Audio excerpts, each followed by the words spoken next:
Quand j'ai voulu monter des dossiers au niveau européen, parce que je trouvais qu'on n'allait pas chercher de l'argent au niveau européen, et j'ai réuni une dizaine de copains après avoir été suivre une information sur les plans leaders. Quand je les ai réunis, on s'est parlé, puis j'ai demandé à chacun de prendre ses agendas pour fixer les prochaines réunions. Évidemment, une fois qu'on est 10 autour d'une table, personne ne correspond avec personne au niveau des agendas. Et donc, j'ai proposé qu'on fasse les réunions à 6 heures du matin. J'ai dit à 6 heures du matin, personne n'a rien. Personne n'avait rien, 6 heures du matin.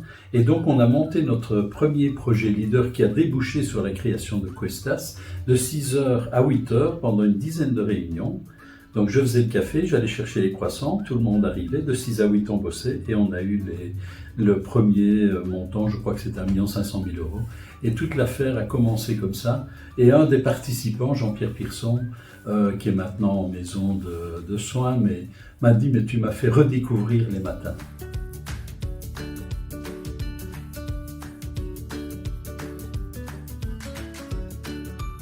Alors effectivement, moi je suis arrivée quand le programme était déjà ficelé et certaines activités, notamment les activités environnementales, étaient déjà en cours.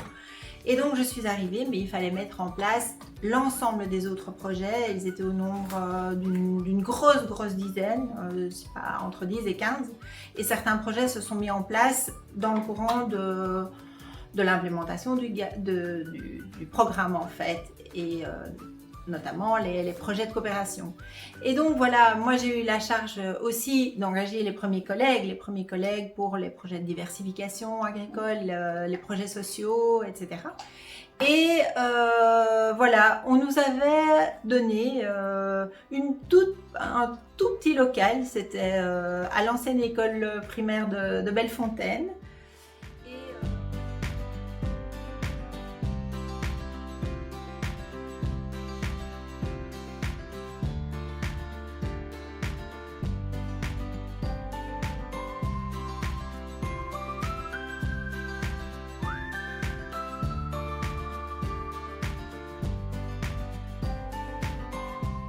En fait, en tout début de carrière, je travaillais sur un projet agricole qui s'appelait Réintégrer l'agriculture et on m'avait demandé d'accompagner quelques agriculteurs qui étaient vraiment en situation financière assez tendue, dont un qui avait des gros soucis avec la TVA et qui avait finalement une dette vis-à-vis de la TVA qui était, je crois que c'était l'ordre de 80 000 €, c'était énorme, donc c'était problématique. Et en fait, je me suis retrouvé à devoir accompagner le contrôleur TVA chez lui. Et j'ai été reçu avec une fourche, donc il m'a reçu avec la fourche, non pas moi parce que j'avais rien à voir dans l'histoire, c'était justement pour concilier les parties, mais parce que dès qu'il a vu le contrôleur TVA, il est parti dans un trip complet et donc il a fallu calmer à un moment donné l'agriculteur qui voulait absolument enfourcher le contrôleur TVA. Et le contrôleur TVA qui finalement montait quand même un peu en stress et ne savait plus trop quoi faire, il était prêt à repartir en courant. Bon, ce qui est chouette, c'est qu'une fine, en fait, la TVA a laissé tomber la dette de l'agriculteur. On a réussi quand même un arrangement et tout est rentré dans l'ordre. Mais la première réunion, franchement, j'avoue que moi, je me demande un peu où j'ai été. C'est complètement lunaire comme situation entre une fourche et un contrôleur. Enfin, voilà.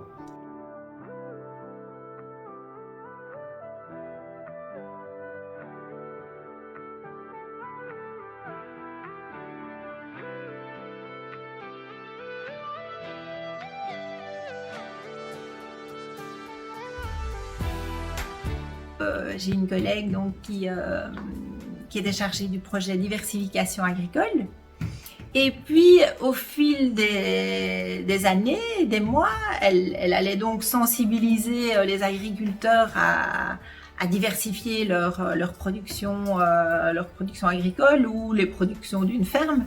Et puis finalement, un jour, elle m'a dit « Ben voilà, je quitte Questa, je quitte le GAL pour monter ma propre entreprise de glace avec le lait de la ferme de mes parents. » Et voilà, donc elle a fait sa propre diversification agricole. C'était magnifique.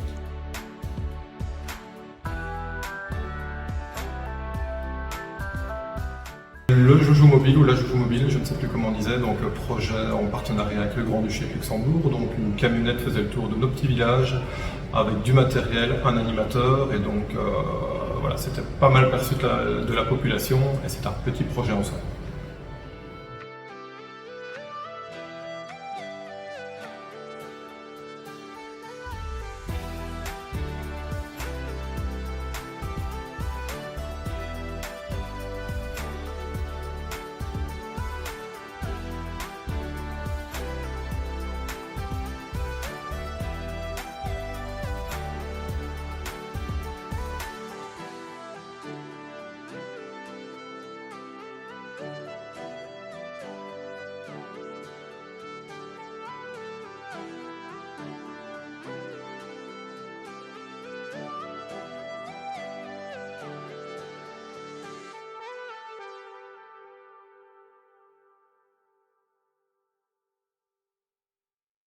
Donc ça a été quelque chose d'assez passionnant parce que bon, moi je suis plutôt tendance végétarienne, donc cahier des charges sur le bœuf et sur la qualité de la viande, c'est quelque chose qui m'était tout à fait inconnu.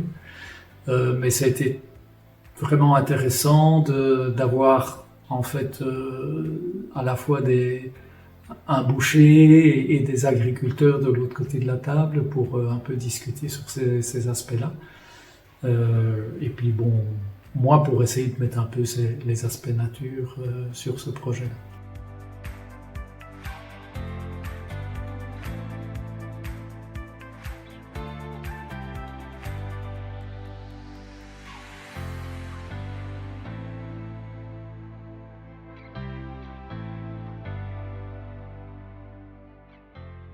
Des projets, il y en a eu beaucoup parce qu'il y a beaucoup de réalisations, mais il y en a un qui m'avait beaucoup plu à l'époque, c'est le journal des Petits Gomais, parce que c'est une initiative que je trouvais vraiment fédératrice pour les jeunes de ce territoire et qui leur permettait de voir que non seulement ils appartenaient à un territoire avec une certaine identité, avec une géographie, avec une histoire, avec une langue aussi, puisqu'il y avait des pages qui étaient rédigées dans l'idiome local qu'est le patois gomais. Et j'avais trouvé cette initiative vraiment très chouette parce que ça permettait justement aux jeunes de pouvoir s'ancrer dans le territoire et de comprendre quelle était aussi la physionomie de celui-ci.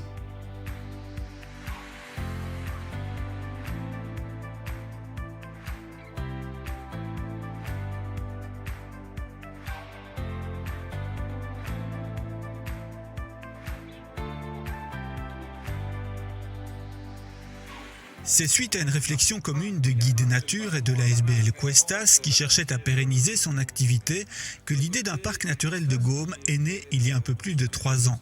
Sur un territoire cohérent géographiquement et regroupant les communes de Aubange, Étal, Florenville, Meix-Devant-Virton, Musson, Rouvroy, Saint-Léger, Tintigny et Virton, ce nouveau parc naturel sera un véritable outil de développement territorial.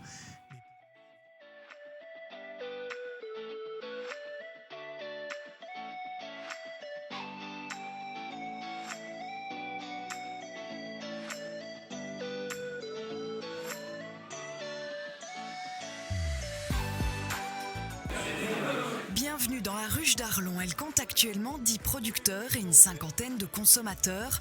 Alors, pourquoi ruche? Pour symboliser l'effervescence quand les consommateurs viennent retirer leurs produits et rencontrent les producteurs. On y trouve de tout, des savons au fromage en passant par les légumes.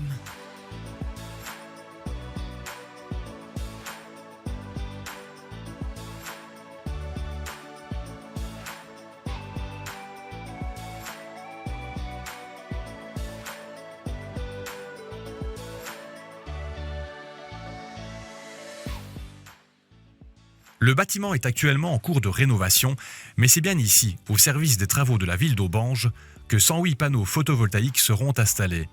Sur le toit de l'ancien édifice, ainsi que sur celui du nouveau hall, jouxtant le terrain de football.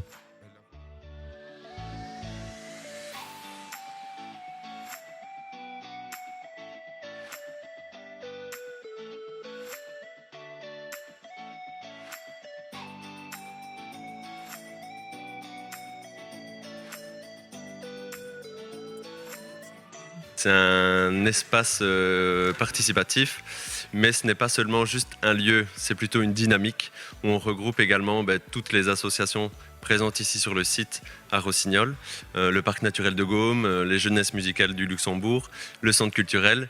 Et le but, voilà, c'est de mutualiser un petit peu les forces de chacun pour mettre en place des projets. Les rencontres actées sont organisées.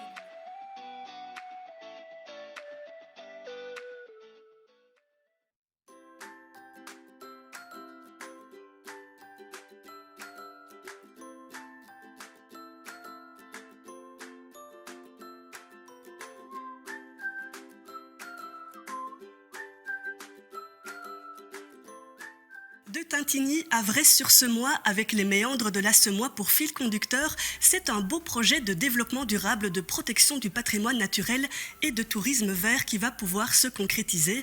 Avec cette reconnaissance comme parc national, ce sont de nombreuses possibilités qui s'offrent à ce nouveau territoire de vallée de la Semois. Je dis nouveau territoire, Hélène Poncin, parce que c'est cela finalement, hein. C'est une véritable coalition qui s'est formée autour de ce projet avec deux partenaires principaux, on va dire, le parc naturel de Gaume et le parc naturel de l'Ardenne méridionale, dont vous êtes la directrice. Oui, tout à fait. De mon point de vue, qui est un point de vue académique de l'Université de Liège, ce que je trouve vraiment intéressant, et j'ai suivi le passage du GAL au parc naturel de Gaume, du parc naturel de Gaume au parc national, c'est le développement d'une approche territoriale qui veut remettre au centre les acteurs du territoire et sortir de l'ancien paradigme, je dirais, de l'approche sectorielle. Donc ça, je trouve que c'est vraiment intéressant. Je me souviens du premier projet GAL, je pense qu'il s'appelle « À la croisée des savoirs ». Et je pense qu'il est plus que d'actualité aujourd'hui quand on voit la vallée de la Semois, le tourisme, la forêt, la chasse, etc. On ne peut pas concevoir un projet de territoire cohérent si effectivement on ne permet pas de profiter des savoirs, de l'expertise des différents types d'acteurs. Et en même temps, on est un peu à la marche, comme je dis, du royaume belge. On n'est pas au centre d'un système, et donc ça permet aussi d'innover. Je me suis passionné par l'élevage pendant longtemps, et en termes d'élevage, c'est très clair. Si vous ne pouvez pas balader du côté de Bastogne ou du côté de Tintigny, ce n'est pas les mêmes couleurs de vache, pour dire les choses de façon simple. Je pense que par exemple sur la chasse, maintenant, il y a des enjeux, il y a une demande sociétale pour changer au niveau de la ciel, d'avoir une chasse qui est plus douce, qui est plus respectueuse de la biodiversité. Et peut-être que le parc national à Semois réunit des conditions qui permettent des changements qui ne seraient pas possibles, par exemple dans la forêt de Saint-Hubert, qui est le cœur du réacteur au niveau de la chasse, quoi. Clairement, tous les projets, il y en a de plus en plus. Et ça, c'est bien. Je pense qu'un des challenges, à mon avis, c'est d'arriver à ce que les habitants de la population voient mieux la nature. Pas la connaissent, parce que ça, il faut vraiment du long terme, mais la voient, déjà, rien que ça. Que les gens ne voient pas la nature. Ils la regardent peut-être, mais ils ne la voient pas. Et ça, c'est de plus en plus, parce que on la voit de moins en moins derrière les écrans, derrière la voiture, derrière le volant, on est derrière, quoi. On n'est pas dedans. Et ça, c'est dommage. On a commencé avec une collaboratrice, puis on a engagé un deuxième. Maintenant, quand on voit l'ensemble du développement, on se rend compte qu'on est parvenu à créer un moteur de développement qui est occupé par des dizaines de collaborateurs.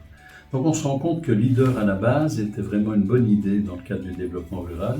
On a réussi nos projets et grâce à ça, on a des équipes qui travaillent. Alors c'est chaque fois un éternel recommencement parce qu'il faut se financer, mais on a vraiment un moteur de développement. Et donc je pense que ce moteur ne va pas s'arrêter.